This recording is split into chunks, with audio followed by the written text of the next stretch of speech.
আমার দেশের কি লাভ হলো? আমার দেশের কি লাভ হলো? আমি হাততালি দিব? দুর্ভিক্ষ আসো তারপর সরকার পড়ুক? আমি আজকে থেকে বহু বছর আগে 96 সালে যখন আমার প্রফেশনাল লাইফ শুরু করি, আমি ওয়াশিংটন ডিসিতে শুরু করি। 96 সালে একটা নির্বাচন ছিল বাংলাদেশে, ওয়াশিংটন ডিসিতে। আজকে এখানে অনেক উকিল আছেন, এই উকিলরাই লবিস্ট ফার্ম চালান ডিসিতে। আমি জানি না আপনারা পরিচিত কিনা, এটা পরিচয় দেওয়া লম্বা, আমি দিব না। লবিস্ট ফার্মে আমি জীবনে প্রথম চাকরি নিই ওয়াশিংটন ডিসিতে 1996 সালে। 1996 সালে বাংলাদেশে নির্বাচন ছিল। তখন নির্বাচনে আমি ছোট মানুষ ভাই, মাত্র নতুন প্রফেশনাল লাইফ শুরু করেছি। আমি চিন্তা করেছিলাম যে এই সময় দেশে যা হচ্ছে, আওয়ামী লীগের সরকার আসলে হয়তো ভালো হবে, তাই বলে আমি খুব বেশি করতে পারি তা না। তবে আওয়ামী লীগের সরকার যুক্তরাষ্ট্র থেকে যে সহযোগিতা চেয়েছিলেন, সেই সহযোগিতা পাওয়ার মাধ্যমের ভেতরে ছোট্ট একটা রোল আমি প্লে করেছি। খুবই ছোট ভাই, খুবই সামান্য। আমি মাত্র নতুন চাকরিতে জয়েন করেছি, একদম ছোট, কিন্তু ছোট্ট একটা রোল আমি প্লে করেছিলাম।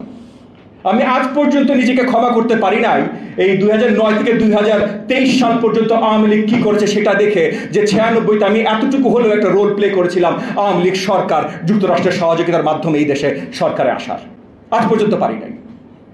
এখন আমরা বলছি যে ভাই এই দেশে দুর্ভিক্ষ নিয়ে আসো, এই সরকার পড়বে, আমরা খুশি। আমি জানি না ভাই আপনাদের মধ্যে কারা কারা খুশি, বাট যারা যারা খুশি আমি আপনাদের সাথে একমত হতে পারবো না।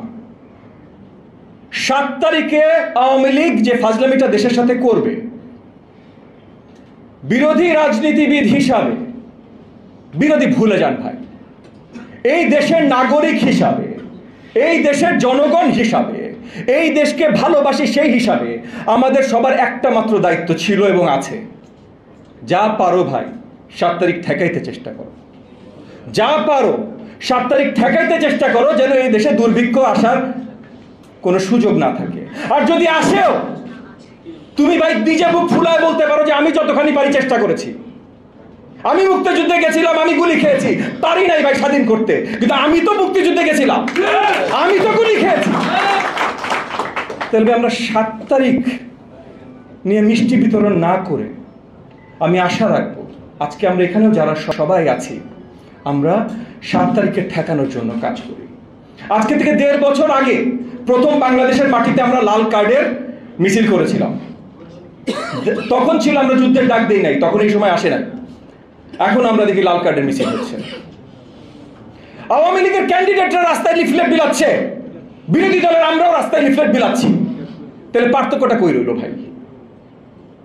লিফলেট বিলায় যদি আওয়ামী লীগের এই 7 তারিখের ফাইজলামি বন্ধ করা যেত, তাহলে তো ভাই 1.5 বছর আগে বন্ধ হয়ে যেত।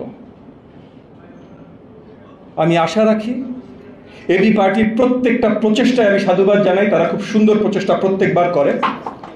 কিন্তু আজকে শুধু এবি পার্টির জন্য না, 7 তারিখ আর মাত্র 8 দিন দূরে। আমি আশা রাখি আমরা সবাই মিলে এমন কিছু করতে চেষ্টা অ্যাটলিস্ট করবো ভাই, যেন 7 তারিখের দিকে তাকায় না থাকি যে 7 তারিখের পরে এই দেশে দুর্ভিক্ষ আসবে, তারপর আওয়ামী লীগের এই ফ্যাসিস্ট সরকার পড়বে। আপনাদের সবাইকে অসংখ্য ধন্যবাদ। জয় বাংলাদেশ।